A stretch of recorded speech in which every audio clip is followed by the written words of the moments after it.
सखी सहेली सुनने वाले सभी सखियों, सहेलियों और श्रोताओं को नेहा शर्मा और आरती श्रीवास्तव का नमस्कार।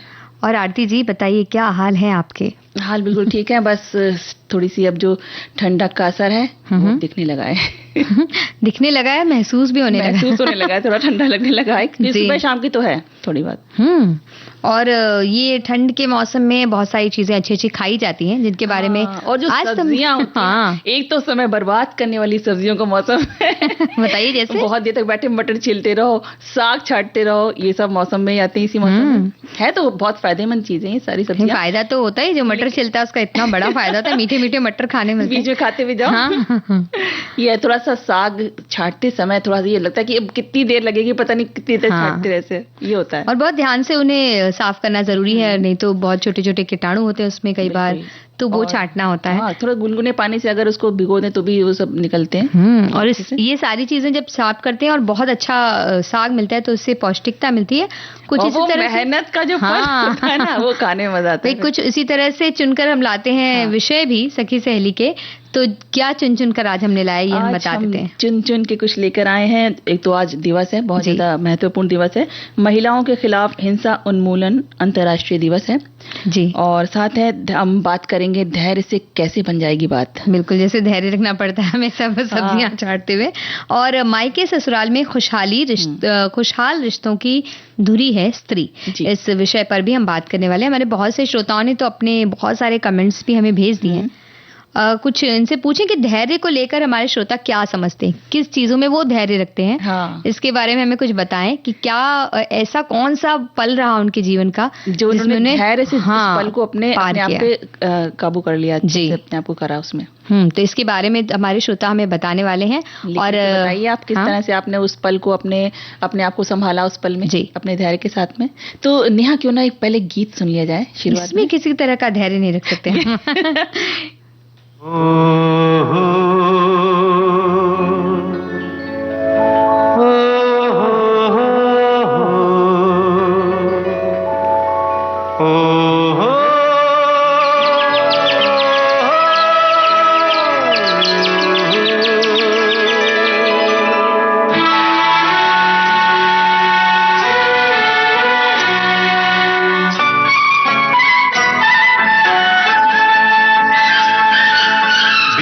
हुई रात की सुनाती है कहानी, बीती हुई रात की सुनाती है कहानी, ये सुबह सुहानी हो।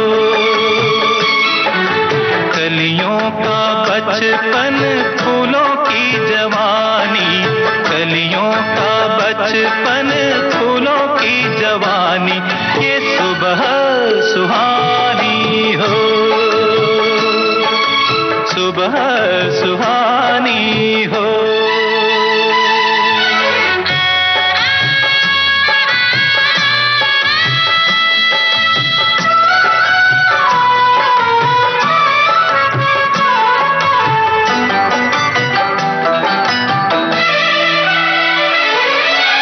दूर किसी देश सब सितारे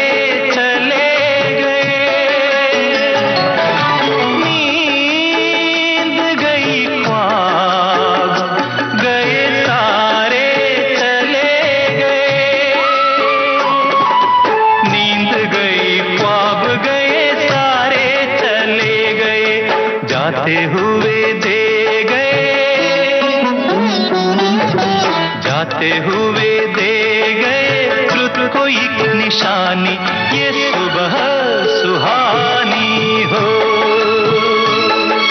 सुबह सुहानी हो।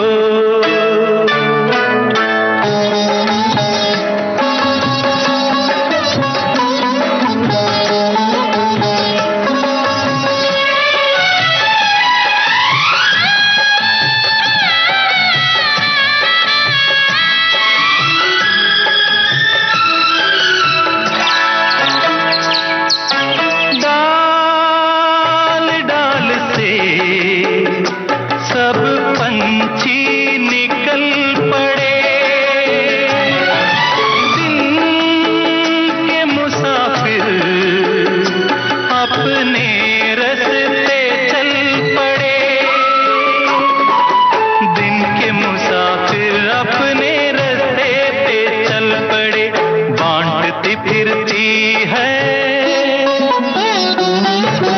बांटती फिरती है गलियों में जिंदगानी, ये सुबह सुहानी हो, सुबह सुहानी हो।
हुई रात की सुनाती है कहानी, कलियों का बचपन, फूलों की जवानी, ये सुबह सुहानी हो, सुबह सुहानी हो। येसुदास की आवाज में अय्याश फिल्म का गीत आप सुन रहे थे। आनंद बख्शी के बोल, रविंद्र जैन का संगीत। और आरती जी बताइए, आप क्या बताने वाली हैं? आज हम बात करेंगे जो महिलाओं के खिलाफ हिंसा होती है उसके उन्मूलन के लिए जो अंतर्राष्ट्रीय दिवस मनाया जाता है उसके बारे में। जी, और ये दिन अगर देखा जाए तो दुनिया भर में महिलाओं को घरेलू हिंसा, बाहरी हिंसा, मानसिक, शारीरिक हिंसाओं का सामना करना पड़ता है। और अगर एक आंकड़े की अगर हम बात करें तो हर तीसरी महिला को किसी न किसी तरह की हिंसा का सामना करना ही पड़ता है। बिल्कुल। और महिलाओं को उनके अधिकारों के प्रति जागरूक करने के लिए और हिंसा जो कर रहे हैं उन्हें चेताने के लिए ही ये दिन हर वर्ष 25 नवंबर को मनाया जाता है। क्योंकि कोई भी दिवस मनाने का कारण यही होता है कि उसके लिए जागरूकता लोगों में पैदा की जाए। और इस तारीख को चुनने का कारण और भी दर्दनाक है कि इस दिन एक घटना भी ऐसी हुई थी कि 25 नवंबर 1960 को डोमिनिक जो शासक थे उन्होंने अपना विरोध प्रकट करने पर 3 बहनों को बेरहमी से उनकी हत्या कर दी गई थी, जिसके कारण इस तारीख को महिलाओं के प्रति होने वाली हिंसा के उन्मूलन का दिन मनाने का फैसला किया गया था। और संयुक्त राष्ट्र की ओर से इस दिन को मनाने का प्रस्ताव 17 दिसंबर 1999 को आधिकारिक रूप से पेश किया गया था। और अगर देखा जाए आरती जी तो महिलाएं आमतौर पे हिंसा झेलती रहती हैं और सामाजिक दबाव भी है या शर्म होती है या ऐसा लगता है कि लोग क्या कहेंगे अगर हमने कुछ कहा तो, ऐसी बातें सोचकर वो सालों साल हिंसा का शिकार होती रहती हैं। और तो ऐसे में ज़रूरी है आज का जो ये दिन मनाया जा रहा है बहुत खास है, क्योंकि इससे उनको उनके अधिकारों का तो पता चलेगा ही और साथ ही मानव अधिकार क्या है लोगों को भी ये पता चलेगा कि अगर कोई महिला हिंसा झेल रही है तो आप उनके लिए क्या कर सकते हैं। बिल्कुल, जरूरी नहीं कि अगर वो महिला जो इतना परेशान है, सब आपके सामने ये सब चीजें हो रही हैं, घटित हो रही हैं, तो आप भी उसके लिए शिकायत कर सकते हैं। और आपका इसमें अगर आप शिकायत करेंगे तो इसमें आपका नाम भी उजागर नहीं किया जाएगा, ऐसा भी है। आप नहीं चाहते अगर सामने आना तो वो भी चीज हो सकती है कि आपको सामने आए बिना अपना शिकायत आप दर्ज करा सकते हैं और उनकी मदद कर सकते हैं इस चीज के लिए। तो एक मतलब खुद के प्रति जो हिंसा झेल रही है महिला, उसको तो एक सीख मिलती है कि उसे ये नहीं झेलना है और उसकी मदद करने के लिए बहुत सी संस्थाएं हैं, बहुत से लोग हैं। और साथ ही साथ हम जो एक दूसरा व्यक्ति है जो आसपास रहता है उसे भी एक अच्छे नागरिक बनने की प्रेरणा मिलती है कि बहुत जरूरी है। हाँ, ऐसी परिस्थिति अगर आपको सामने दिख रही है तो आप आंख मूंद कर नहीं रह सकते, क्योंकि एक छोटा सा भी साथ मिलता है तो सामने वाले को बल मिलता है, उसे लगता है कि वो अकेले नहीं है तो वो लड़ सकता है इसके खिलाफ। और बहुत सारी महिलाओं को ये होता है ना कि कि हम अगर घर चले जाएंगे या हमें घर जाना पड़ जाएगा तो हमारे माता पिता पे क्या गुजरेगी। लेकिन सोचिए अगर आप कुछ ये हिंसा झेलते झेलते अगर आपको कुछ हो जाता है तब उन पे क्या गुजरेगी। तो ये बात सोचते हुए इस हिंसा को बिल्कुल भी, पहली बार हो अगर हिंसा, तभी उस चीज के खिलाफ आपको आवाज उठानी चाहिए अपनी, ताकि वो आगे और न बढ़े आगे। और कुछ चीजें जो आसपास के व्यक्ति वो कर सकते हैं कि अगर किसी महिला को देख रहे हैं कि घरेलू हिंसा का वो शिकार हो रही है तो उन्हें आप बता सकते हैं कि उनके अधिकार क्या है, वो क्या कर सकती हैं और उनकी कुछ मदद अगर उन्हें चाहिए तो कर सकते हैं। और भारत में तो अगर देखा जाए तो बहुत सारे कानून भी बनाए गए इसीलिए महिलाओं के लिए कि उनकी सुरक्षा के लिए, चाहे दहेज का हो, चाहे प्रताड़ना का हो, किसी भी चीज का, हर इतने कानून बने हुए, आप उसका लाभ उठाइए, उसके बारे में आप जानिए, अपने अधिकारों के बारे में जानिए, उसका लाभ उठाइए। केवल जानने से कुछ नहीं होता, उनका लाभ उठाने से ही आपको कुछ उसका फायदा मिलने वाला है। तो इसके खिलाफ आप कदम उठाएंगे, क्योंकि अगर महात्मा गांधी या किसी महापुरुष का ये कथन है कि जब हिंसा जो करता है वो जितना जिम्मेदार है, हिंसा झेलने वाला भी उतना जिम्मेदार होता है उसके लिए, और अगर आप आवाज नहीं उठाते तो। और साथ में अगर जो देख रहा है वो चुप है, हाँ, वो भी उतना ही जिम्मेदार है जी, जो करने वाला हिंसा उसके साथ में। क्योंकि ना आप देख रहे हैं, वो चीजें आपके सामने चीजें हो रही हैं, वो आपको मालूम है वो गलत है, आप जानते हुए भी, सब कुछ समझते हुए भी अगर आप उसके खिलाफ आप कदम नहीं उठा रहे तो फिर आप भी उतने ही गलत है जिनके सामने वाला है। तो वही है कि अगर किसी भी तरह का हिंसात्मक प्रवृत्ति आप सामने देख रहे हैं तो उसका सहयोग मत कीजिए और मजाक का विषय ऐसे ना बनाइए आप, क्योंकि बहुत से लोग इसको मजाक के तौर पर भी दूसरों को बताते हैं तो ये करना तो बहुत, हाँ, उनके साथ ऐसा हुआ या अभी इन्होंने ऐसा किया है तो अब देखो तुमने ऐसा किया, तुम्हारे साथ ये होगा। इस तरह की जो जुमले होते हैं वो आमतौर पर महिलाओं को इस तरह से कह दिया जाता है। कई बार जैसे आमतौर पर ससुराल का नाम लेकर कहा जाता है कि तुम ये कर रहे हो तो तुम वहां पर मार खाओगी या तुम इस तरह से रहोगी। तो ये कोई मजाक का विषय नहीं है और इसको आम ना बनाएं आप। आमतौर पे हम ये भी नहीं कह रहे हैं कि हर ससुराल में इस तरह की चीजें होती है या कहीं भी होती हैं, वो हर जगह हो सकती है और कहीं भी नहीं हो सकती है। अब तो खैर चीजें बदल गई, बहुत सारे लोग जो शिक्षित भी हैं, नहीं भी हैं, वो भी उनको मालूम है कि हाँ चीज ये अगर गलत है तो इसके इस तरह से हमें नहीं करना चाहिए जी। तो इस पे बहुत काम हुआ है, सुधार भी हुआ है इस बारे में। व्यक्ति भी बदल रहे हैं, समय के साथ बदल रहे हैं और लोग जो भी अपना ससुराल हो या मायका हो एक तरह का उन्हें व्यवहार मिलता है, तो ये भी बहुत अच्छी बात है। और कई बार बहुत सी ऐसी जगह होती है जो हम बिल्कुल अपनों एकदम करीबी लोगों को हम सोचते हैं, वहां भी हिंसा का हम शिकार हो सकते हैं। तो इस तरह से सारी जगहों पर आप जागरूक रहें और अपने बारे में जानकारी ज्यादा रखें, चीजों के बारे में पढ़ें और सरकारी योजनाएं भी कई तरह की, संस्थाएं कई तरीके की, उनके बारे में जानकारी रखें और किसी भी तरह से ये सारी गतिविधियां अगर हो रही कहीं भी आपके आसपास तो उसे रोकने का प्रयास ही करें। ठीक है। और इसी बात पे हमारे श्रोता कहते हैं कि नारी तू नारायणी, मायका हो या ससुराल, रिश्तों में खुशहाली का केंद्र है स्त्री। स्त्री के लिए एक बहुत बड़ी बात कही जाती है जो कि नारी तू नारायणी कही जाती है।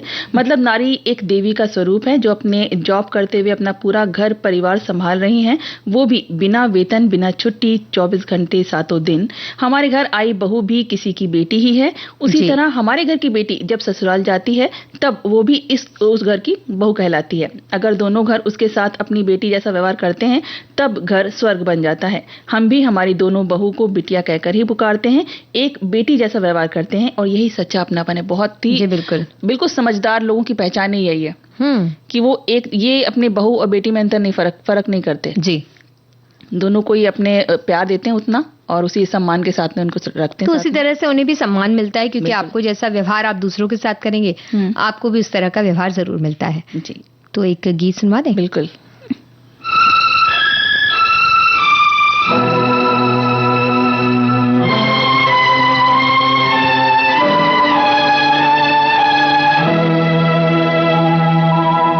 भारत की नारी है तू, तेरे लहू में सीता है, कर्मों में तेरे गीता है, विपदाओं से हार न जाना, मौत को भी तूने जीता है। भारत की नारी है तू,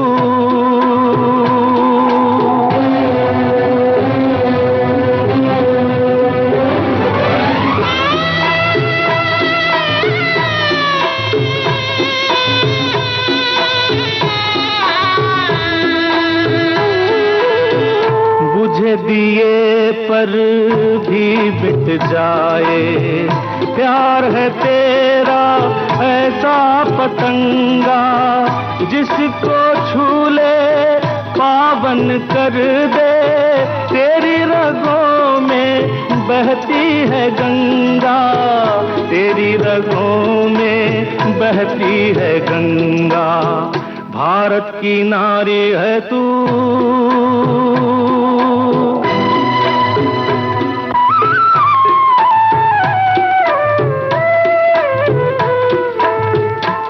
सी भक्ति में तू सावित्री, राधा जैसा तेरा प्यार, तेरी शक्ति के आगे तो सदा झुका है ये संसार, सदा झुका है ये संसार। भारत की नारी है तू,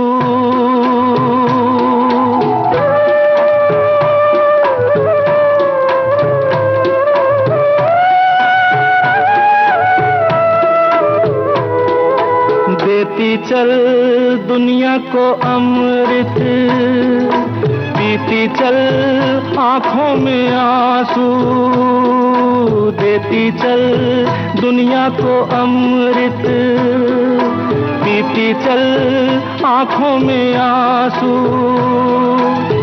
पल पल अग्नि परीक्षा तेरी, एक सतवंती नारी है तू, एक सतवंती नारी है तू, भारत की नारी है तू। तेरे लहू में सीता है, कर्मों में तेरे गीता है, विपदाओं से हार न जाना। नागपंचमी फिल्म का गीत आप सुन रहे थे किशोर कुमार की आवाज में, इंदिवर के बोल, रवि का संगीत। विविध भारती पर धूम मचा रहा है हेलो फरमाइश। मुद्दत से दूर थे तुम हम, एक जमाने के बाद मिलना अच्छा लगा। जब से ये प्रोग्राम बंद हुए थे ना, सब लोग चर्चाएं करते थे कि विविध भारती से कब प्रोग्राम चालू होंगे। हम लोगों को अब सफलता मिली है तो हमें बहुत खुशी है सर। श्रोताओं की पहली पसंद, पहला प्यार होता है ना, फोन इन प्रोग्राम होता है कि अपनी आवाज करोड़ों लोगों तक पहुंचे, और एक ऐसा रेडियो स्टेशन विविध भारती है कि आवाज श्रोताओं के कानों में गूंजती है। आपको बता दें, हेलो फरमाइश कार्यक्रम के लिए आप भी कर सकते हैं फोन कॉल। रिकॉर्डिंग बुधवार को दिन में 11 बजे से लेकर 1 बजे के बीच, हेलो फरमाइश कार्यक्रम का प्रसारण मंगलवार और गुरुवार को शाम 4 बजे, पुनः प्रसारण बुधवार और शुक्रवार को दिन में 10 बजे विविध भारती पर हेलो फरमाइश।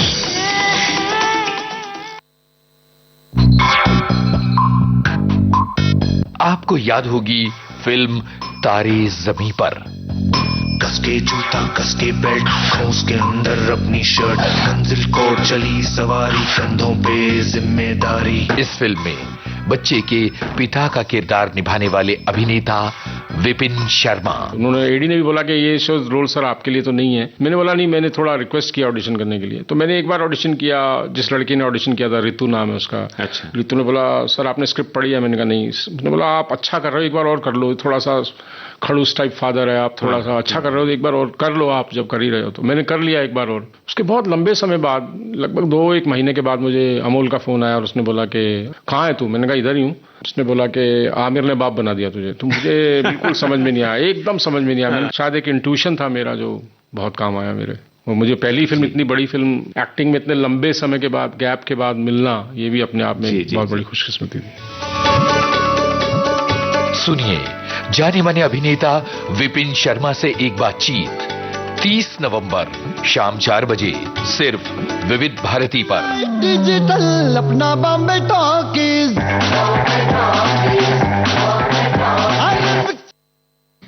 विविध भारती पर आप सुन रहे हैं कार्यक्रम सखी सहेली। और सखी सहेली में जब हम बात कर रहे थे महिलाओं के प्रति होने वाली हिंसा के उन्मूलन के दिवस की, तो हमारे कई साथियों ने बहुत सी बातें लिख भेजी हैं। हाँ, और उसमें से एक उन्होंने लिखा है कि वैश्विक स्तर पर अनुमानतः 736 मिलियन महिलाओं ने शारीरिक और या फिर यौन हिंसा का अनुभव किया है। लड़कियों को हिंसा का विशेष जोखिम होता है। 4 में से 1 किशोर लड़की अपने साथी द्वारा दुर्व्यवहार का शिकार होती है। दुनिया भर में 16% से 58% महिलाएं प्रौद्योगिकी सहायता प्राप्त लिंग आधारित हिंसा का अनुभव करती हैं। जनरेशन जी और मिलेनियम्स का सबसे अधिक प्रभावित हैं इससे। और संघर्ष, युद्ध और मानवीय संकट में 70% महिलाएं लिंग आधारित हिंसा का अनुभव करती हैं। वैश्विक स्तर पर 8 वर्ष पूर्व के आंकड़ों की तुलना में महिला जननांग विकृति में 15% की वृद्धि हुई है। उन्होंने पूरा आंकड़ा लिख के भेजा है। बिल्कुल पूरा आंकड़ा लिख भेजा है। हमारे एक और साथी कह रहे हैं कि किसी भी महिला के साथ किए गए किसी भी प्रकार के शारीरिक, मानसिक या लैंगिक दुर्व्यवहार या किसी भी प्रकार का शोषण जिससे महिला की गरिमा का उल्लंघन, अपमान या तिरस्कार हो या वित्तीय साधन जिसकी वो हकदार है उससे वंचित करना, ये सभी कृत्य घरेलू हिंसा की श्रेणी में आते हैं। तो उन्होंने पूरी तरह से स्पष्ट कर दिया है कि जो हिंसा है वो किन किन चीजों को इसमें शामिल किया जा रहा है। और भी बहुत सी बातें हमारे साथियों ने भेजी हैं और इतनी सारी बातें हैं और इतने सारे कमेंट्स उन्होंने भेजे हैं इस विषय पर, तो इससे हमें पता चलता है कि उन्हें इस बात की कितनी जानकारी और कितने जागरूक हैं। और एक हमारे साथी कहते हैं कि भारत ही नहीं बल्कि पूरी दुनिया में महिलाओं के प्रति हिंसा के मामले कम नहीं हो रहे हैं। कोई भी राज्य, क्षेत्र या समुदाय ऐसा नहीं है जहां महिलाओं के खिलाफ हिंसा की घटना ना हुई हो। घर हो या ऑफिस, हर जगह महिलाओं के प्रति भेदभाव और उत्पीड़न के मामले दिख ही जाते हैं। महिलाएं और लड़कियां समाज की कई कुरीतियों का शिकार होती जा रही हैं, चाहे वो घरेलू हिंसा हो या शारीरिक और मानसिक यातनाएं। इसी भेदभाव को खत्म करने के लिए संयुक्त राष्ट्र ने 2009 में हर महीने की 25 तारीख को ऑरेंज डे और 25 नवंबर का दिन अंतर्राष्ट्रीय महिला हिंसा उन्मूलन दिवस के रूप में घोषित किया था। और हमारे एक साथी हैं, वो कह रही हैं कि वो अभी अपनी टिप्पणी भेजने में उन्हें लेट हो गया क्योंकि वो एक ऐसे ही कार्यक्रम में गई थी और ये दिवस महिलाओं में हो रही हिंसा के प्रति जागरूकता फैलाने के लिए मनाया जाता है और इसका मुख्य उद्देश्य है महिलाओं के प्रति हो रही हिंसा को रोकना। और मुझे लगता है कि जितना कोई और जिम्मेदार नहीं होगा इस तरह उतनी ही महिलाओं को भी होना चाहिए। महिलाओं को अपने प्रति हो रही हिंसा के खिलाफ आवाज उठाना चाहिए जिससे वो अपने साथ हो रही इस गलत चीज को रोक सके। जो कर रहे हैं उन्हें सोचना चाहिए कि आप किसी की माँ, बहन, बेटियों को आपने चोट पहुंचाया है और आपके परिवार के साथ ऐसा होगा तो आपको कैसा लगेगा। तो इस तरह से इन्होंने ये खुद ऐसे एक कार्यक्रम में गई और बधाई की पात्र है। हमें बिल्कुल उम्मीद है कि इन कार्यक्रमों के जरिए जागरूकता बढ़ाई जा रही है। नहीं, बहुत बहुत धन्यवाद। इतने अच्छे अच्छे विचार इन्होंने जो सारे आंकड़े भी लिख के भेजे। और अब एक गीत सुन लें। बिल्कुल, गीतों के जरिए मनोरंजन का ख्याल रखना जरूरी है जी।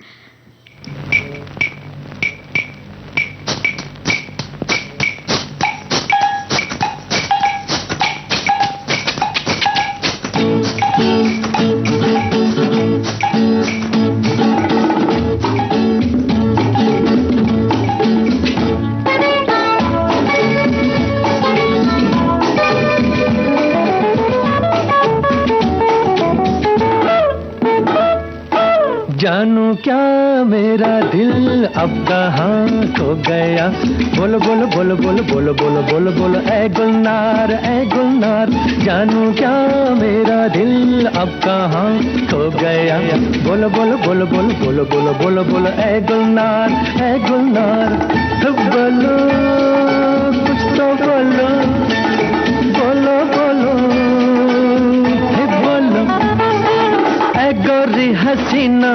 अरे मुश्किल हुआ जीना बहारों के शहर में ओ मेरी रानी। हाय हाय हाय हाय तुम ही कुछ बताओ ना इतना सताओ। पाँव तले देखो हमारा दिल ना हो। जानू क्या मेरा दिल अब कहाँ खो गया। बोलो बोलो बोलो बोलो बोलो बोलो बोलो बोलो ऐ गुलनार ऐ गुलनार। जानू क्या मेरा दिल अब कहाँ खो गया। बोलो बोलो बोलो बोलो बोलो बोलो बोलो बोलो ऐ गुलनार ऐ गुलनार।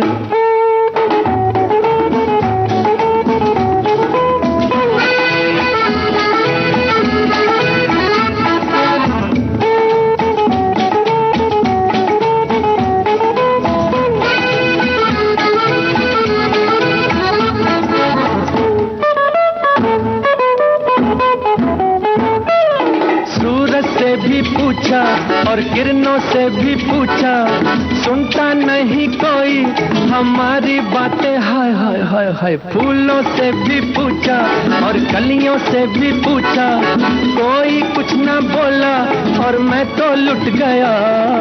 जानू क्या मेरा दिल अब कहाँ खो गया। बोलो बोलो बोलो बोलो बोलो बोलो बोलो बोलो ऐ गुलनार ऐ गुलनार। जानू क्या मेरा दिल अब कहाँ खो गया। बोलो बोलो बोलो बोलो बोलो बोलो बोलो बोलो ऐ गुलनार ऐ गुलनार।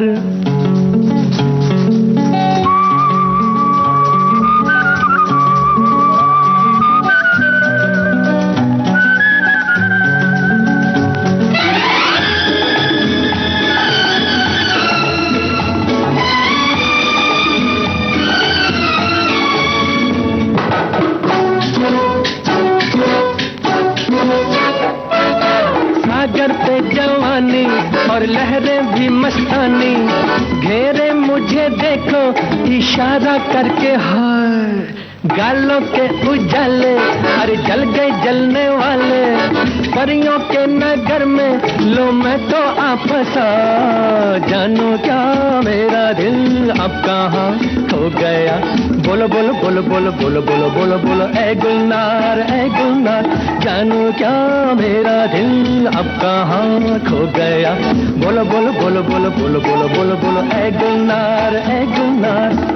बोलो कुछ तो बोलो बोलो बोलो हे बोलो बोलो कुछ तो बोलो बोलो बोलो। मोहम्मद रफ़ी की आवाज में हसरत जयपुरी के बोल आप सुन रहे थे। सचिन देव बर्मन का संगीत, फिल्म जिद्दी। तो आरती जी जिद्दी होते हैं कई बार तो बिल्कुल धैर्य नहीं होता उनके। हाँ, जिद के आगे फिर धैर्य कहाँ दिखता है। हाँ। और जिद होती है ना तो फिर बहुत परेशानियों में पड़ जाते हैं कभी कभी। हाँ, बहुत सारी सामने वाला भी जिससे हम जिद कर रहे होते हैं, हम खुद भी। और एक हम बात हमारे श्रोता ने कही तो ले लेते हैं। धैर्य रखना साहसी लोगों का लक्षण है। वास्तव में धैर्य का फल मीठा होता है। दरअसल जो लोग धैर्य रखते हैं उनको चीजों के विश्लेषण करने का मौका मिल जाता है। कहते हैं कि जब आपका दौर बुरा चल रहा हो तब खामोशी से इंतजार के साथ काम करते हुए इसे बिताने की जरूरत है। जो लोग उस वक्त को गुजार देते हैं वो उसके अनुभव से सीखते हुए बहुत बड़े बन जाते हैं। बिल्कुल सही बात कही। और हमारे एक और श्रोता हैं वो कह रहे हैं कि ये कहना शायद गलत ना हो कि आज की दुनिया में धैर्यवान बनना सबसे कठिन काम है। जो लोग धैर्यवान होते हैं उन्हें विभिन्न मार्गों से इसका फल मिलता है। धैर्य रखने का अर्थ मन में स्थिरता और शांति के साथ कदम उठाना और परिणाम की प्रतीक्षा करना है। ये भी बिल्कुल सही बात इन्होंने कही कि आजकल परिणाम की प्रतीक्षा करना तो छोड़िए, कई बार हम फिल्में भी देखने बैठते हैं तो आज के लोगों को होता है कि अंत में क्या होने वाला है पहले बता दीजिए, चल जाए हमें। हाँ, तो उतना धैर्य भी नहीं रहता, 3 घंटे का धैर्य भी नहीं रहता है। ये भी नहीं सोचते कि हम देखिए अगर कोई पेड़ भी लगाते हैं तो सींचते हैं उसे कितने समय तक, तब जाके वो पौधा उसमें से बीज में से निकलता है और कितना टाइम लगता है उसमें फल आने में, फूल आने में। तो उसमें इंतजार की जरूरत पड़ती है, तभी उसका फल मीठा मिलेगा आपको। और हमारे एक और साथी कह रहे हैं कि धैर्य रखना साहसी लोगों का लक्षण है। वास्तव में धैर्य का फल मीठा होता है। दरअसल जो लोग धैर्य रखते हैं, ये आपने अभी अभी शामिल किया। धैर्य रखने से मन स्थिर रहता है और हर काम शांत मन से किया जा सकता है। हमारे दूसरे साथी कह रहे हैं धैर्यवान व्यक्ति सकारात्मक दृष्टिकोण रखता है और हर परेशानी का समाधान निकाल लेता है। धैर्य रखने से कई मुश्किल सवाल अपने आप हल हो जाते हैं। तो आरती जी, अब हम धैर्य की परीक्षा लें? बिल्कुल लेनी पड़ेगी। और एक अंतराल देखते हैं परीक्षा लेके।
अंतराल के बाद आप सभी का एक बार फिर से स्वागत है। आप सुन रहे हैं कार्यक्रम सखी सहेली और बात हो रही है धैर्य की। तो जैसे कि आरती जी आपने कहा कि पेड़ पौधों की अगर हम देखभाल करते हैं तो अगर एक बीज भी लगाया तो धैर्य रखकर उसे खाद, पानी, मिट्टी, उसे उसका पूरा वक्त देना होता है। जब वो अंकुरित होगा, 2 पत्ते निकलेंगे, फिर वो जो खुशी होती है वो खुशी जल्दी जल्दी में नहीं होती है। क्योंकि अगर आपने सोचा कि बस निकल रहा है किसी तरह, उसको बाद में खोदते रहे कि नहीं अभी क्यों नहीं निकला, तो वो बीज कभी उग ही नहीं सकता फिर। जब तक आप धीरज रख के उसको अच्छे से बढ़ने नहीं देंगे तब तक जी, वो कहते हैं ना, वो एक तितली के अंदर जो कोकून होता है उसको अगर आपने किसी व्यक्ति का, कहानी भी थी कि जिसको उसने जल्दी जल्दी निकाल दिया कि तितली जल्दी निकल जाए, तो वो वहीं के वहीं उसकी मृत्यु हो गई, क्योंकि उसको पूरा एक वक्त लगता है तितली बनने के लिए। तो वो वक्त, हर एक चीज को प्रकृति ये सिखाती है कि हर एक चीज को उसका वक्त लगता है और वो वक्त उसे देना बहुत जरूरी है। प्रकृति का सबसे बड़ा नियम ये है कि धीरज रखिए तो आपको अच्छा फल मिलेगा उसका। और जब शांत मन से हम किसी भी समस्या का हल खोजते हैं, कोई परेशानी आ गई, तो वो समस्या इतनी बड़ी लगती भी नहीं है। और अक्सर होता यह है कि जब कोई बुरा समय आता है या कोई बड़ी समस्या हमारे सामने आ खड़ी होती है, तो सबसे पहले हम क्या करते हैं, अपना धैर्य खो देते हैं कि अब क्या करें एकदम से, और अज्ञानता और अधीरता में दूसरों को गलत समझ लेते हैं। कई बार ऐसा होता है और इस वजह से रिश्ते तो बिगड़ते ही हैं, साथ में क्या होता है, मन पे हमारे नकारात्मक जो विचार होते हैं ना किसी के प्रति, वो हावी हो जाते हैं कि ये गलत ही है बंदा, इससे हमारे साथ परेशानी कुछ ना कुछ। ये नहीं समझते कि क्या परिस्थिति थी, क्या था, बात क्या थी, वो नहीं समझते। बस किसी ने अगर में कुछ कह दिया, हम उसी पे रिएक्ट कर देते हैं। तो इसलिए तो कहते हैं कि भाई जो भी कठिन मामले हो, कठिन मसले हों, उनमें फैसला लेते समय आपको धैर्य का साथ नहीं छोड़ना चाहिए, क्योंकि अब धैर्य रखेंगे तो सकारात्मक रूप से हालात बदलते जाते हैं और आपसी समझ और विश्वास भी बढ़ता है। और जो धैर्य का ये गुण है, इससे सहनशील और आशावान हम बनते हैं और ये हमें ये बनाकर इस विश्वास पर पुख्ता मोहर लगाता है कि आज जो भी बुरी परिस्थिति हमारे सामने है वो हमेशा तो नहीं रहेगी और एक न एक दिन बुरे से अच्छे में वो बदल जाएगी। बिल्कुल।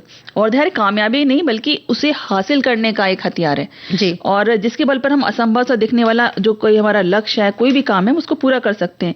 जब हम धैर्य को अपने जीवन में महत्व देते हैं तो हमारा मन शांत रहता है और अहंकार से हम दूर रहते हैं, क्योंकि अहंकार जो है वो हमें सही दिशा में सोचने नहीं देता, हमारी सोच को रोक देता है एक तरफ।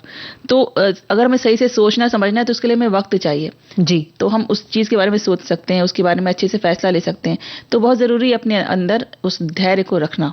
हाँ, और वही तो, धैर्य अगर हम रखते हैं, धैर्यवान बनते हैं, तो धैर्य का जो अपना ज्ञान और शक्ति है हमारी है, वो धैर्य के जरिए हम सही जगह पर लगा सकते हैं। खुद पर विश्वास बनाए रखने की सकारात्मक समझ हमें मिलती है और हमारा मान सम्मान तो बढ़ता ही है। शांत होते जाते हैं तो रचनात्मक विचार हमारे अंदर आते हैं और उसको बल मिलता है।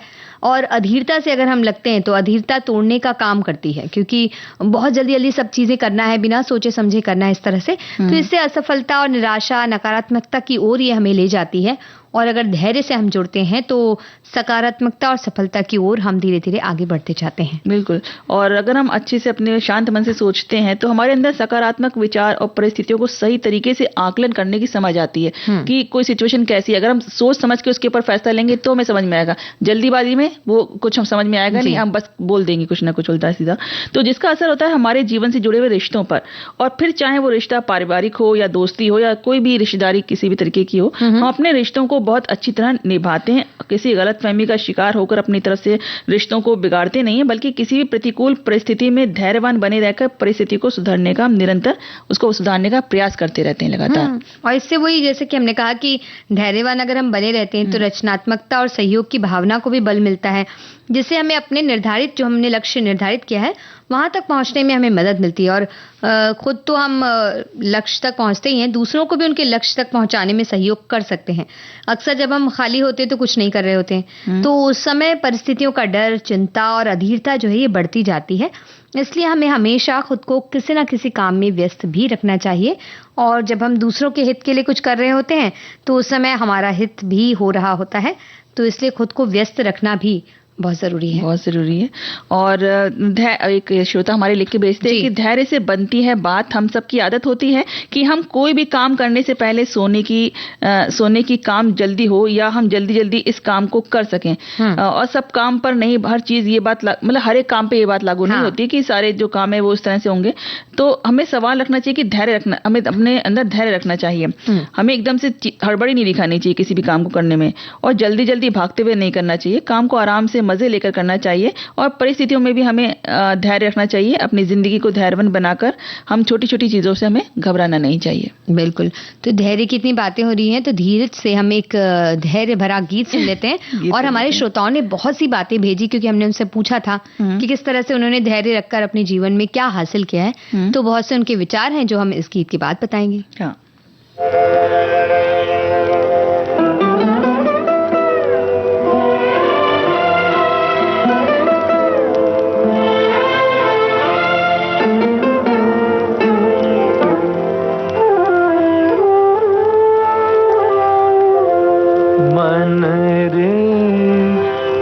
काहे ना धीर धरे, वो निर्मोही मोह न जाने, जिनका मोह करे। मन रे तू काहे ना धीर धरे।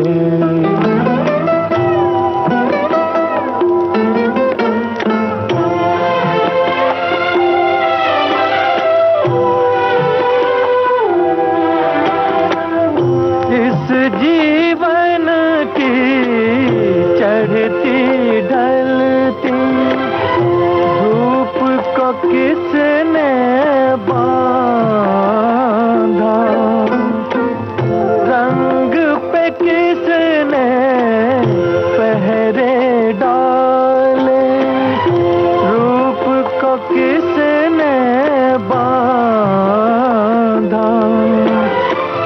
काहे ये जतन करे, मन रे तू काहे ना धीर धरे।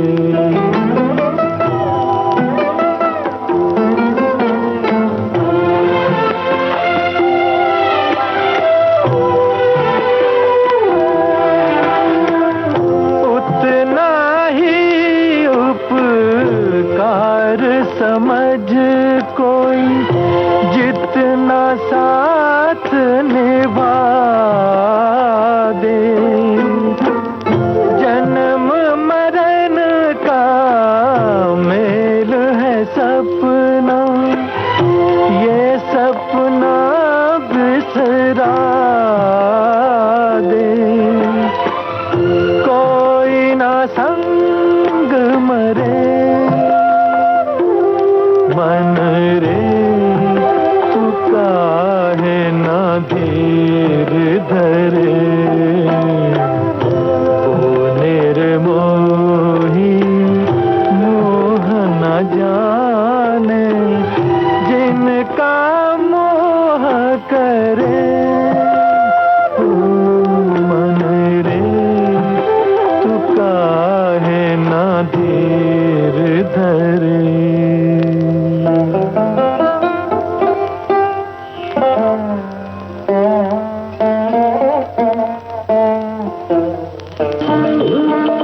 विविध भारती के पास है बेमिसाल हस्तियों का अनमोल खजाना। शाम सवरे, जरा सुनिए कैसे बना ये गाना। जब मैं गांव के छोटे छोटे बच्चों के साथ धूल मिट्टी में खेला करता था। संगीतकार सचिन देव बर्मन। बहुत ही बूढ़ा किसान एक गीत गाया करता था। एक बूढ़े किसान का गीत मेरे दिल में घर करता गया। रंगीला रंगीला रंगीला रे रंगीला, आमर छड़ियर बंधु कोई कोई गला रे बंधु, रंगीला रंगीला। शाम सवरे, ऐसी बेमिसाल कहानियां आपको मिलेंगी सिर्फ विविध भारती पर। विविध भारती, आपका जीवन संगीत।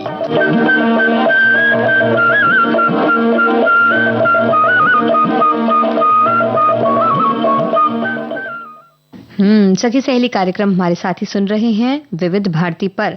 और आरती जी बिल्कुल डूबी हुई हैं, सब कमेंट्स पढ़ रही हैं। इतने अच्छे अच्छे कमेंट्स आए ना, तो ऐसा लगता है कि बस ऐसा लगता है कि ठीक है, आप उसको बहुत अच्छे रहते हैं। ऐसा लगता है सारे विचार जो हैं, जो हमने सोचे, हमें लगता है कि ये लिया जाएगा, वो लिया जाएगा, वो सब विचार आ जाते हैं इस तरह से, सब श्रोताओं की तरफ से। नए भी आ जाते हैं, बहुत नए भी आ जाते हैं। और बहुत ही अच्छी तरीके से उन्होंने लिखा हुआ है। वही पढ़ रही थी मैं। एक श्रोता लिखते हैं कि उतावलापन मनुष्य की बहुत बड़ी कमियों में से एक है। जब तक व्यक्ति धैर्यवान नहीं होगा, वो जीवन में ऊंचा स्थान नहीं पा सकता। धैर्य धारण करना तभी संभव हो पाता है जब व्यक्ति में विवेक बना रहे। धैर्यवान व्यक्ति का मन स्थिर रहता है। बिल्कुल सही बात। और हमारे एक और साथी कह रहे हैं कि धैर्य धारण करने वाले कभी असफल नहीं होते, इसकी परीक्षा बुरे वक्त में होती है।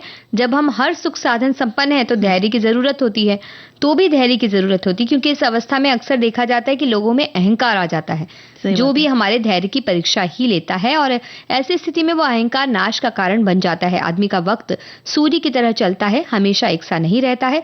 अतः धैर्य की परीक्षा हमारे बुरे दिनों में ही ईश्वर अक्सर लेता है। ऐसे में विवेकशील पुरुष अपने को संयमित रखते हुए जीवन के दुखों को एक सामान्य प्रक्रिया मानते हुए हर्ष विषाद से दूर परिवार की देखभाल करते हैं। वो अच्छे समय का इंतजार करते हैं। हालांकि ऐसे में लोग टूट भी जाते हैं जो हमें समाज में तिरस्कृत करते हैं। हमें गलत रास्ता नहीं चुनना चाहिए, बल्कि ईश्वर का प्रसाद मानकर उसे समर्पित भाव से निर्वाह करना चाहिए। बिल्कुल सही बात है कि सुख और दुख आते जाते रहते हैं, और आप को एक जैसा रहना चाहिए, एक जैसा रहने की कोशिश करना चाहिए कम से कम। हर परिस्थिति में अपने आप को बिल्कुल ना तो बहुत ज्यादा एकदम एक्साइटेड हो जाएं और किसी के एकदम से उस चीज के ऊपर आप रिएक्ट कर दें, ये भी नहीं होना चाहिए जी। और एक श्रोता हमारे कहते हैं कि उन्होंने यही चीज बताई है, कल एक छोटी सी बात पर हमारे नीचे रहने वाली भाभी जी ने मेरी श्रीमती जी से बहुत झगड़ा किया और बहुत अपमानजनक शब्द कहे, लेकिन ये सब मैं सुन रहा था, लेकिन मैंने अपना धैर्य नहीं खोया, वरना और चीजें बढ़ जाती। वैसे भी एक शांति प्रिय और गंभीर स्वभाव का प्राणी जब झगड़ा है वो, और जब झगड़ा समाप्त हो गया तो मैं तो अपनी पत्नी रानी को बड़े स्नेह प्यार से समझाकर दोबारा ऐसा ना हो वो बताया, ये अच्छा नहीं है। मतलब उन्होंने समझाया कि ये चीज अच्छी नहीं है, तो इस तरह से झगड़ा करना तो बहुत अच्छी बात है। उन्होंने इस चीज को अपने धैर्य से चीज को काबू किया। अगर वो भी उस झगड़े में कूद पड़ते तो और 4 लोग आ जाते तो और वो बढ़ता चला जाता झगड़ा। तो बहुत अच्छा उन्होंने एक चीज करी है जी। हमारे एक साथी कहते हैं कि धैर्य से बनती है बात, किसी भी समस्या का हल समय के पास है। धैर्य धारण करना और शांति के समय प्रसार करना। संस्कृत सुभाषित कालः सर्वं वियोगयति, समय में सभी घावों को भरने और कठिनाइयों को सुलझाने की शक्ति होती है। बिल्कुल सही कहा है। और एक श्रोता कहते हैं कि काम को सफल बनाने के लिए धैर्य यानी कि कुछ समय की जरूरत पड़ती है, पर मुझे लगता है कि आप जब सड़क पार कर रहे हैं, जब आप गाड़ी चला रहे हैं, तो यात्रा में हैं, तो वहां धैर्य की सबसे ज्यादा जरूरत पड़ती है। किसी एक आदमी की अधीरता बहुत सारी दुर्घटनाओं को जन्म दे देती है और काम को खराब कर देती है। जी बिल्कुल सही बात इन्होंने कही, क्योंकि वहां बिल्कुल पूरी तरह से सजग रहना जरूरी है और धैर्य भी रखना चाहिए। ऐसा नहीं कि बस 2 मिनट या 2 सेकंड बाकी है और हम सिग्नल तोड़कर चले जाएं। हो सकता है कोई व्यक्ति पार हो रहा हो और दुर्घटना का शिकार हो, और जैसा कि इन्होंने कहा कि हर व्यक्ति अपने अपने परिवार के लिए, समाज के लिए व्यक्ति बहुत जरूरी है। उसकी जरा सा भी अगर नुकसान होता है हमारी अधीरता की वजह से, तो ये तो बहुत ही बुरी बात है। बहुत बड़ी चीज कही इन्होंने, इस पे ध्यान देना चाहिए सभी को जी गाड़ी चलाते समय।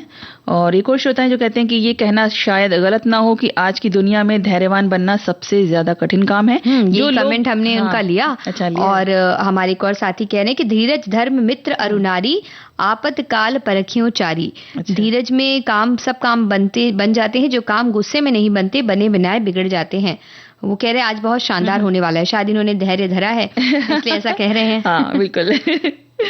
और जो धैर्य होता है ना, वो चीज हम जब उसको खो देते हैं तो उसका एक बड़ा कारण होता है हमारा गुस्सा या क्रोध। जब बहुत ज्यादा गुस्से में होते हैं ना, तब हमें कुछ लगता है कि कुछ में क्या, बस किसी भी तरीके से हम अपने क्रोध को बाहर निकाल दें, तो जिसकी वजह से धैर्य का साथ हमारा छूट जाता है। और उसके लिए कुछ अलग किया जा सकता है कि जब भी आप गुस्सा आए आपको, और या जब भी गुस्सा हम पर हावी होने लगे, तो बस जल्दी से एक डायरी या कॉपी निकाल लीजिए और एक पेन ले लीजिए। और उसमें अपना गुस्सा क्यों आ रहा है और क्या कारण है, और सारी चीजें आप डिटेल में लिखना शुरू कर दीजिए। आप लिखते जाएंगे, आप देखिए जितना जितना लिखते जाएंगे ना, लिखते लिखते आधा गुस्सा तो आपको खत्म हो जाएगा। और उसके बाद बाकी आधा जब खत्म हो जाएगा, जब आप उसे पढ़ेंगे तो फिर आपको लगेगा बस खत्म, बस सब निकल गया सारा गुस्सा। तो लिखने में ही आपका गुस्सा खत्म हो जाएगा सारा। दूसरे व्यक्ति की तरह आप सोचेंगे कि आप खुद के जो गुस्से है उससे ऊपर उठकर कुछ सोचेंगे और ये करेंगे, तो आप बिल्कुल शांत मन से चीजों को देख पाएंगे। और शांत तब भी हो जाते हैं जब हम अच्छे अच्छे गीत सुनते हैं। तो चलिए आपको सुनाते हैं, गीत सुनते हैं।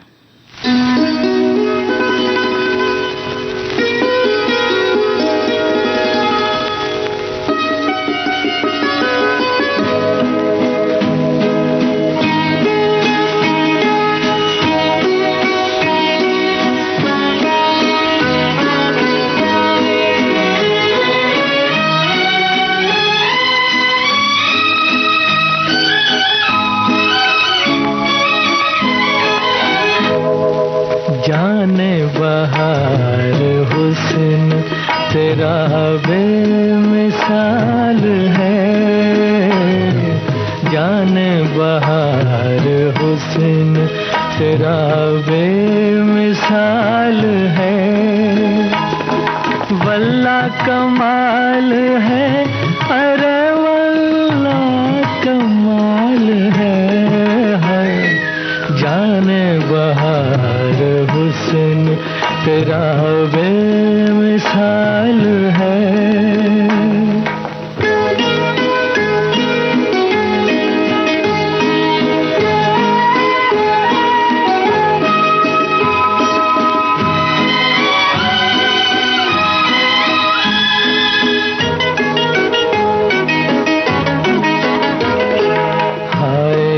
तेरी मस्त अदाएं ये बांकपन, हाय ये तेरी मस्त अदाएं ये बांकपन, किरणों को भी मैं छूने न दूंगा तेरा बदन, तुझसे नजर मिलाए ये किसकी मजाल है, जाने बहार हुस्न तेरा बेमिसाल है।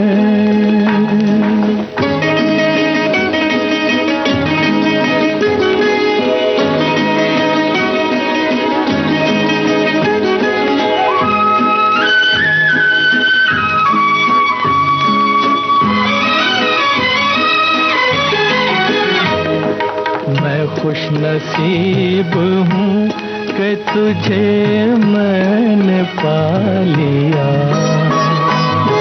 मैं खुश नसीब हूँ कि तुझे मैंने पा लिया, तूने करम किया मुझे अपना बना लिया, ऐसे मिले हैं हम के बिछड़ना मुहाल है, जाने बहार हुस्न तेरा बेमिसाल है। विविध भारती पर हर रोज दिन में 1 बजे विविध भारती की गीतमाला आपके साथ। जन्म जन्म का साथ है तुम्हारा।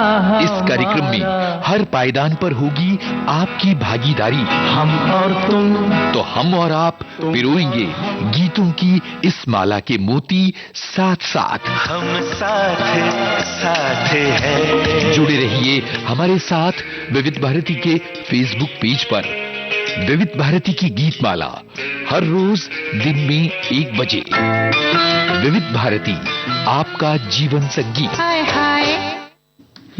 तो आरती जी, बात कर रहे हैं अगर हम स्त्रियों की, तो स्त्रियां जो होती हैं हर जगह जहां भी पहुंचती हैं वो घर को संभाल लेती हैं, ऐसा कहा जाता है। बिल्कुल, और इसीलिए तो इन श्रोता ने लिखा है कि बिन घरनी घर भूत का डेरा, ये कहावत कहने वाले को स्त्री की महत्ता समझ में आई तो उसके मुंह से निकल गया, लेकिन इसका अर्थ बहुत ही व्यापक है। ईंट गारे से बने घर में जान तो घर की लक्ष्मी से ही आती है। अकेला इंसान भी क्या जीवन जीता है। देखना है तो गाँव से शहरों में गए कामगारों से पूछो, बिना महिला के उनकी गृहस्थी कैसे गुजर रही है। किसी मजबूरी में वो बिना पत्नी के पैसे कमाने के लिए वो यहाँ समय काट रहे हैं। स्त्री ही परिवार की जन्मदाता है, वो ही हर सदस्य के सुख और दुख की मुख्य कार्य करता धरता है और बिना उसके परिवार की कल्पना निर्मूल है। अतः हमारी जिम्मेदारी है कि हम स्त्री को महत्व दें, उसकी शिक्षा, उसके रहन सहन का समुचित प्रबंध भी करें। जिन घरों की महिलाएं शिक्षित और सुसंस्कृत, स्वस्थ और बुद्धिमान होती हैं, उनकी तरक्की हमेशा निश्चित होती है। कहते हैं अगर एक स्त्री को शिक्षित किया जाए तो उसके साथ 2 घर शिक्षित होते हैं, 2 पीढ़ी भी शिक्षित हो जाती है। हमारे एक साथी कह रहे हैं, मायके और ससुराल में खुशहाली बहुत मुश्किल होता है एक स्त्री के लिए इस चीज को करना, लेकिन उन्हें करना होगा। एक स्त्री ही है जो मायके और ससुराल को बांध के रखती है। अगर वो एक तरफ से भी दूर हो जाए ना तो लोग उसे सोचने लगते हैं। इसलिए हम लोगों का फर्ज बनता है कि पूछें उसे कि क्या फर्ज बनता है। ऐसा उन्होंने लिखा है कि वो स्त्री को समझे, चाहे मायके वाले हों या ससुराल वाले। बात बात पर ससुराल वालों को भी मायके वाले के बारे में स्त्री को ताना नहीं देना चाहिए। मतलब उनके 2 घर हैं जिनके बारे में हमने बात की है, तो दोनों ही घर में सामंजस्य बिठाने की कोशिश रहती है और ये कोशिश वो सफल कर पाए, इसके लिए दोनों ही घर के लोगों को मदद तो करनी पड़ेगी। बिल्कुल बिल्कुल, तभी घर चलेगा, तभी सब चीजें सही से चलेंगी। और एक और श्रोता है जो लिखते हैं कि लड़की मायके और ससुराल में बचपन में माँ के घर और शादी के बाद ससुराल जाना पड़ता है। बेटी ससुराल में बहू के रूप में जानी जाती है। सास ससुर जेठ जेठानी देवर देवरानी के साथ रहना पड़ता है। घर का काम, खाना बनाना, साफ सफाई करना सब बहू का काम है। सबके साथ तालमेल बढ़ाना है। कभी कभी दिक्कत भी हो जाती है। सास कहती है तुम्हारी माँ ने नहीं सिखाया, ताने मारती है, तब दिक्कत आ जाती है। और लड़की की अपने मायके में बुराई भी नहीं सुनना चाहती है, अपने मायके की बुराई भी नहीं सुनना चाहती लड़की ससुराल में। और बहू को अगर बेटी समझा जाए तो बहुत अच्छा होगा। तो ये चीज हमने पहले भी इस बारे में बात की थी कि और हमारे एक श्रोता ने लिखा भी था कि वो घर में अपनी बहुओं को भी बेटियों की तरह ही रखते हैं। पर दूसरी बात एक ये भी है कि अब बेटियों को भी ये सोचना होगा, जो बहुएं हैं बेटियां हैं उन्हें भी ये सोचना होगा कि कैसे हम अपने माता पिता की बातें सारी सुन लेते हैं। तो इस तरह से थोड़ा हमें भी उन्हें, जैसे हम चाहते हैं कि बहू को बेटी समझा जाए, उसी तरह से हमें ये भी सोचना चाहिए कि हम भी उन्हें अपने माँ बाप की तरह समझ सकें। और वो जिस तरह से बातें की थी, जरूरी नहीं हर बात को हम दिल से लगा लें या गुस्सा हो जाए। तो वो थोड़ा सा ये भी हमारे माता पिता भी गुस्से में बहुत कुछ कह देते हैं, कितनी बातें करते हैं, बहुत सारी मार भी पड़ जाती थी कई बार।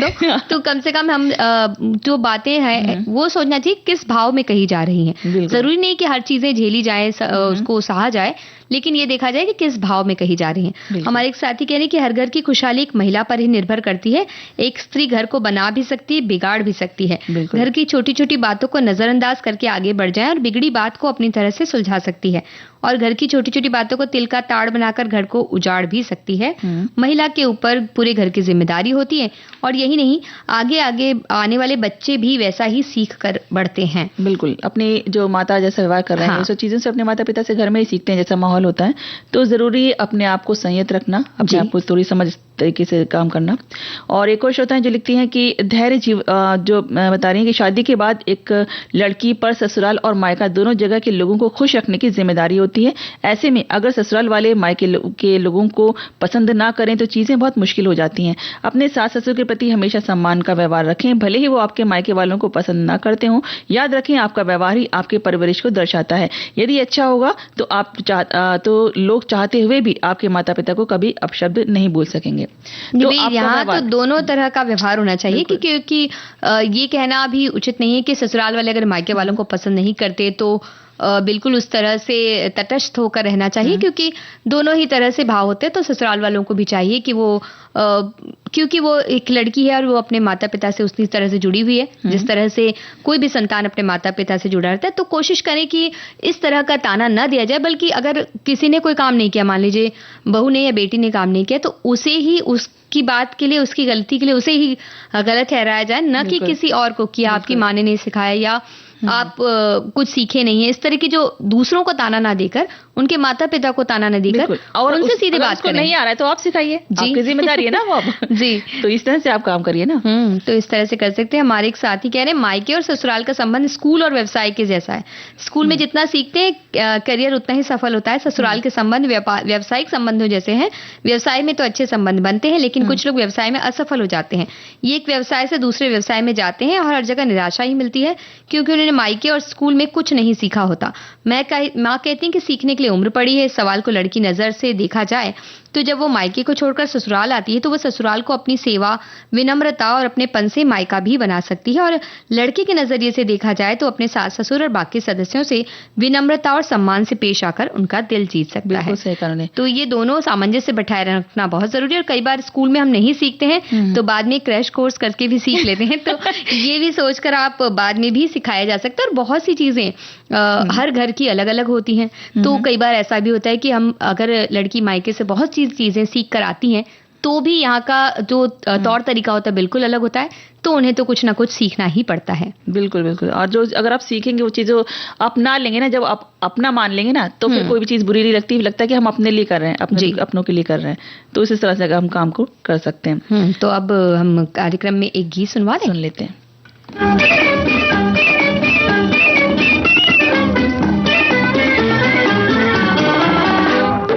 आज की मुलाकात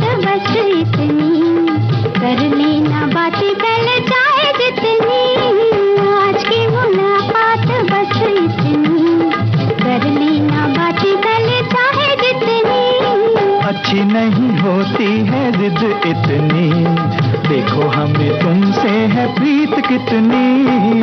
आज की मुलाकात बस इतनी।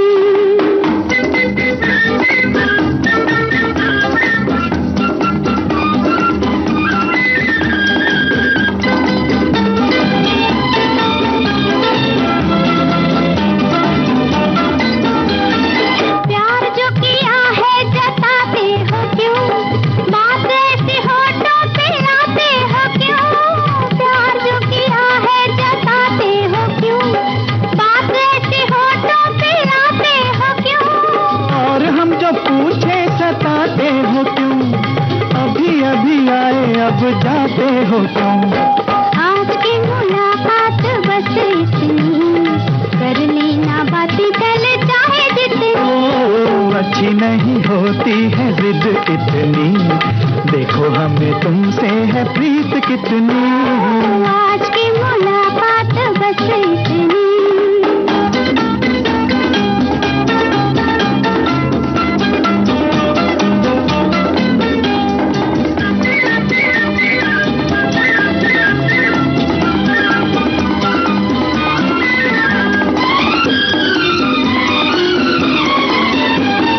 कभी कभी ऐसे भी आया करो, चांद निकले तो घर जाया करो। कभी कभी ऐसे भी आया करो, चांद निकले तो घर जाया करो। आएंगे जाएंगे मर्जी से हम, प्यार है तो लाज़मी। इसके साथ ही आज के कार्यक्रम से विदा लेते हैं। स्वीकार कीजिए नेहा शर्मा और आरती श्रीवास्तव का नमस्कार।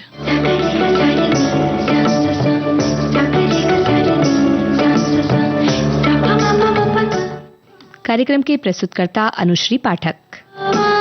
सखी सहेली।